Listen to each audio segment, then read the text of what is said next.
going to be doing a review about the iPhone 11 Pro. I did, prior to this video, like a few videos back, actually my first video, I did a review on the iPhone 11, and I got a lot of feedback from you guys telling me that it's always cool for me to have the product I'm reviewing in hand, so that at least I can actually show you what I'm doing. I would have done this video immediately after that, but I didn't really get this product. I didn't really get the phone until like now. So I said, why not do the review?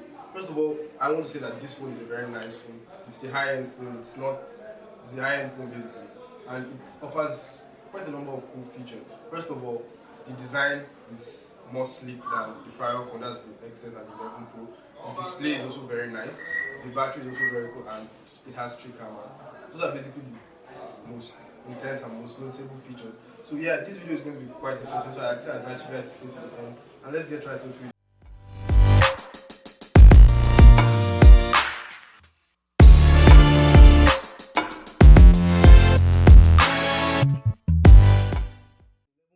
It's very sleek to me. At least the sides, the finishing, very nice, as expected from every other Apple phone. You can see the 2 buttons, the volume down and volume up, the normal mute switch, and the power button. It also has the same slots as expected with the ejector pinhole, the 3 cameras that everyone knows the iPhone 11 Pro and Pro Max for. The phone generally is very sleek. The front of the phone is also very nice. The bezels, at least they made it a little bit thinner, but the notch is very noticeable. And I don't know, I just don't like the notch because to me it just makes the phone look less beautiful.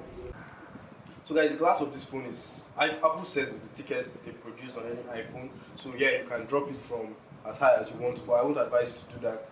I think I should run a test and just drop it down for you guys. No, I'm not going to do that. Aside that, it doesn't scratch as much as other previous phones. Yeah, it's very nice, it doesn't really scratch. It is thicker than the predecessors, and probably because of the battery, it is thicker than the predecessors and a little bit heavier, and it also uses IP68 water resistance certified. The iPhone 11 Pro and the XS has a couple of features that make them look very much alike. Like they have the same resolution, the same notch, the same bezel, the same screen size, which basically if you place them beside each other, I don't have an XS here to show you guys, but if you place them basically beside each other, there is going to be basically almost no difference. They're going to look very much alike. So the iPhone 11 Pro, unlike its predecessors, it doesn't use the 3D touch anymore. So probably that was what made them to be able to reduce space, because they had to remove the 3D touch hardware. Now they use what we call haptic touch. That's the long presses to make a feature occur, to make a particular settings to happen on your phone. So guys, for the display, it has 800 nits of brightness and can reach a peak of 1200 nits. It's very incredible. In fact, the contrast ratio is about 2 million to 1. So just imagine how clear that's going to be. In person, on camera, I don't think it's even going to show how cool the display is. Apple decided to call it the Super Retina Display XDR. That's the extreme dynamic range. It also uses a high resolution OLED, that is organic LED, which is very nice and very cool in person, trust me. Okay, for the specs of this phone, it has 4 gigs of RAM. This is an A13 Bionic chip, and the battery. The battery is also something that is also very cool. It uses about 3000 milliamps of battery, and over its predecessor it lasts for an extra like 4 hours, which is also very interesting about this phone. So guys, I can't believe I made you guys wait so long for the camera. As expected, for every iPhone or for every Apple product, the camera is one feature that they really pay attention to, which I found very interesting. They have the 12 megapixel sensor, the primary camera, the 0.5 ultra wide camera, and a normal telephoto camera. Now what got me very interested was the ultra wide camera, because LG had done it, Samsung, Asus, Motorola, Huawei, they had all done it.